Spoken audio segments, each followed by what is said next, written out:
ProbStats kids, this is Dr. Callahan. Welcome to week 5 Wednesday for probability learning statistics virtual day. So go ahead and pause the video and start your warm-up log. There are 3 questions. Question number 2 says, when you come, if you're absent for class, how do you go about making up your assignment? Well, there is the Google Doc that I have for this class. This is the link to it. You just need to type it in. It's a capital C, capital U, capital W. And everything that you need for this class is right here. It shows you all the breakdowns of how your grade is with practicing standards, mastery, and also it might be important for me to share this with you guys, but there you go, share screen. You should be able to see that now. Perfect. And in addition to that, you have your syllabus, your course guide, your guided notes, your homework template, anything you possibly need for this first semester of ProbStats is here. And you have all of the links to all the assignments and my videos personally right here since week 1 Monday, actually. And so if you actually scroll down, this is week 5 Wednesday. You should be able to find your assignment here. And this is where we're at, week 5, Wednesday. And it has all the links that you need, a summary of what we're going to be talking about. That way you don't have to type in the link itself. Your homework assignment is always going to be highlighted. And so tonight's homework is to pick any additional 5 questions and answer the following.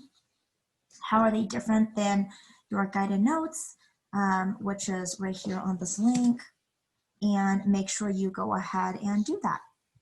All right, so with that said, let's go ahead and get started with today's stuff. Last time I saw you guys, you had your textbook work from section 11.3, number 30 to 44. These are the answers, so make sure you have shown this in your homework template. And if you're like, I still don't know what the homework template is, I can go ahead and show you that.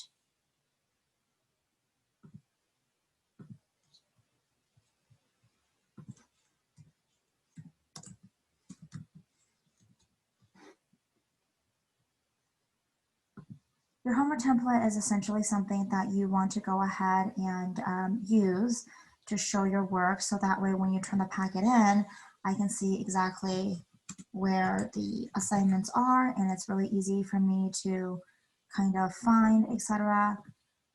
So it is critically important that you guys do that on a regular basis.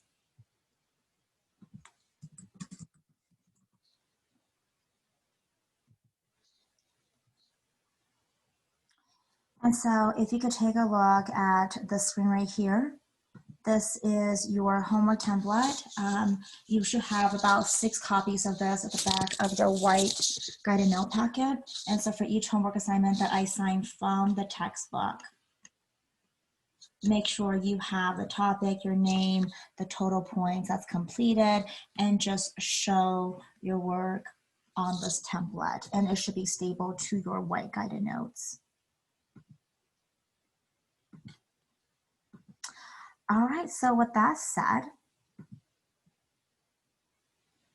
I'm not actually sure if you saw that, but yeah, no, you did.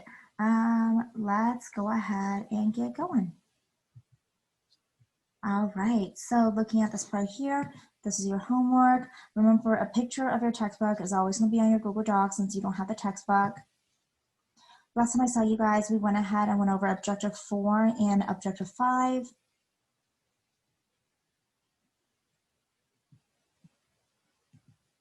Here are the answers to it. You can go ahead and pause the video and take a look at that. We also went over objective number 6. Here are the answers and the steps of that. We did go over some of these in class as well. So if you actually did not copy this part down from last class's notes, make sure you have this in there, because keep in mind, you can always use your guided notes for the quizzes that we take and assessment that we take in class. So if you're taking an assessment, a lot of times the questions are practically exactly the same. The steps are exactly the same. And so if you have a blank, white, empty guided notes, that really wouldn't be helpful towards you. So it's important that you copy the notes down from the videos. Okay, so we talked about probability of, just combination and permutation last time, and then also the fundamental counting principle. So then today, this is what we're going to be doing. Our focus is going to be continuing of combinations and permutations. We will continue doing that with a few of the works. I do have a handout that you actually don't have a copy of, but that's okay. You can pause the page and then just show your work on a separate piece of paper. That's completely fine. All right, so let's go ahead and just on a empty piece of paper, what I want you guys to do is you're gonna write down permutation on the left side, combination on the right side. Now what I want you to do is tell me which one here does the matter or the order matter? Which one does the order not matter? And what can you say about the order? Next, on the piece of paper, write down the formula for permutation just based on memory. And then on the right side, write down the formula for combination based on your memory.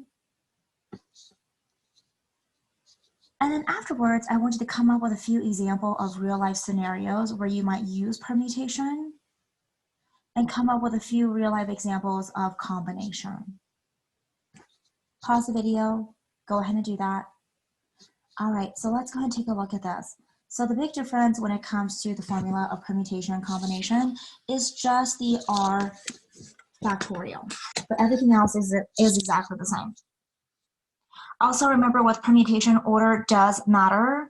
So if you were at a county fair and they're giving out prizes for first, second, third place, that is an example of when order will matter.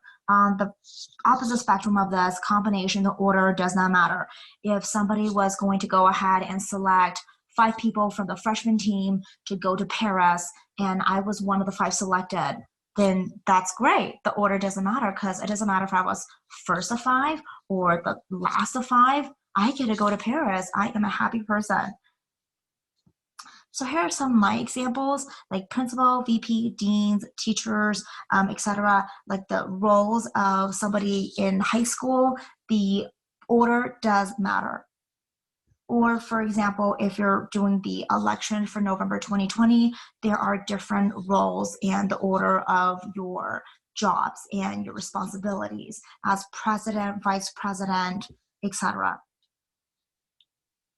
Or if you're going to the rib cook-off, which we didn't have this year, but if they had a first, second, third place rib cook-off winner, the prizes, obviously monetary-wise, is different. So of course you want to be first place.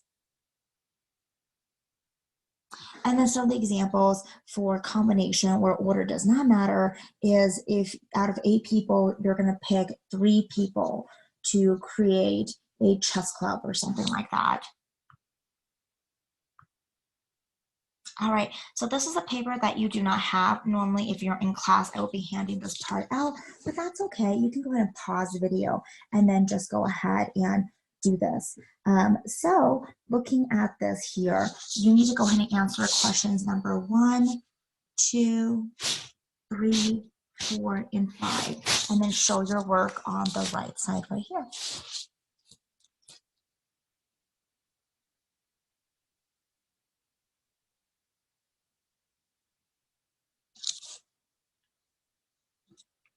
So pause the video and go ahead and do that. If you're not sure how to do number 1, you can skip down to number 2 or number 3. Find the ones that you do know how to do and we'll focus on those first. So let's go ahead and jump into question number 5 right here. Okay, so in how many ways can the letters of the word corporation can be arranged so that the vowels always come together?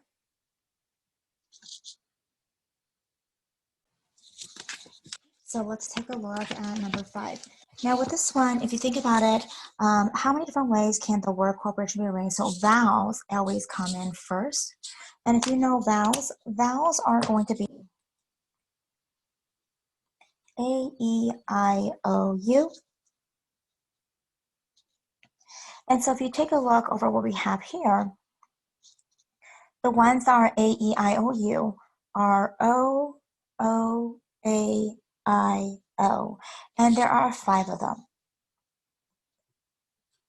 So 5 vowels. Now the entire corporation letters, there are 11 of them. So this 11 will be N, 5 will be R. And given the fact that it's only going to be vowels, the order of vowels doesn't matter. Like it could be A coming first, or I coming first, or even you coming first. Order does not matter. So in this case, it will be a combination.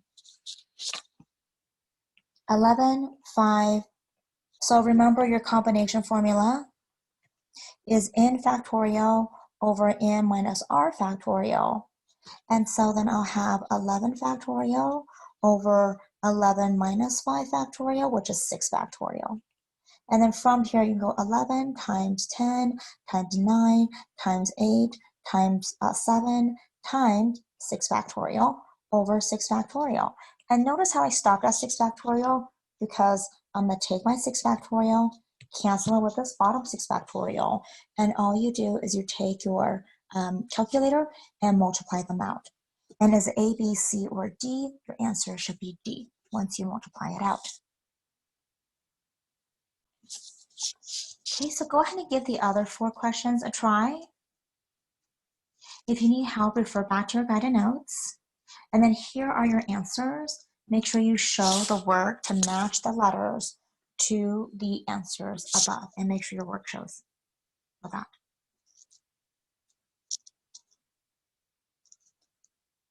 And if you take a look at the answers here are the explanations.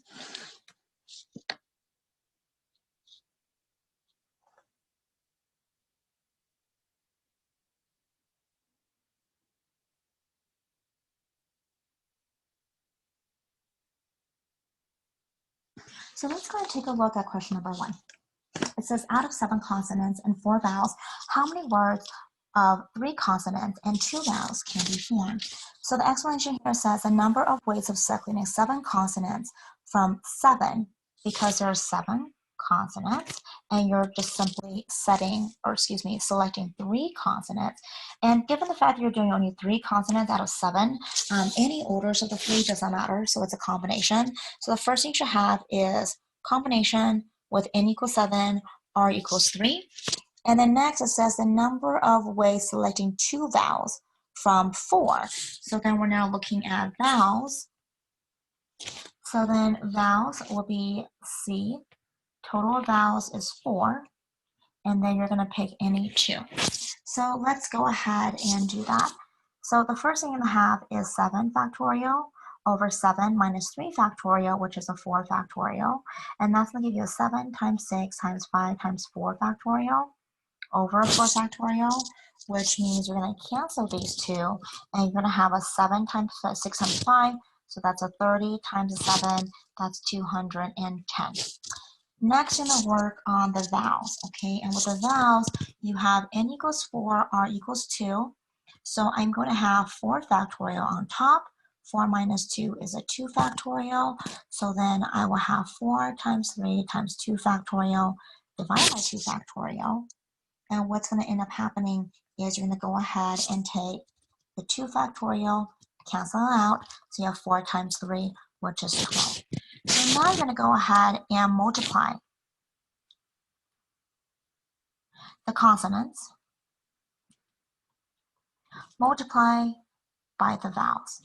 And when you do multiply them together, you should have something that is very close to 25,200. All right, you guys, at the very end, go ahead and do your exit ticket just somewhere on your guided notes. It says to judge whether working with a partner or a group today made your task harder or easier. Well, we're gonna have to modify this a little bit because we actually don't work in groups anymore because of COVID. So why don't you just tell me, do you prefer working with a partner or group, or do you prefer to work by yourself? And I feel like there are positive and negatives to both. So do you prefer to work with a partner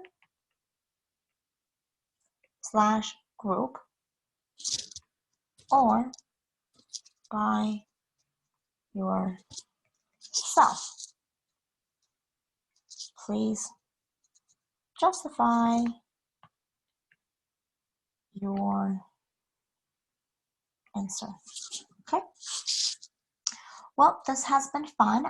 If you guys need to make up any work of the probability and statistics, make sure you guys go over to this link on Google Doc.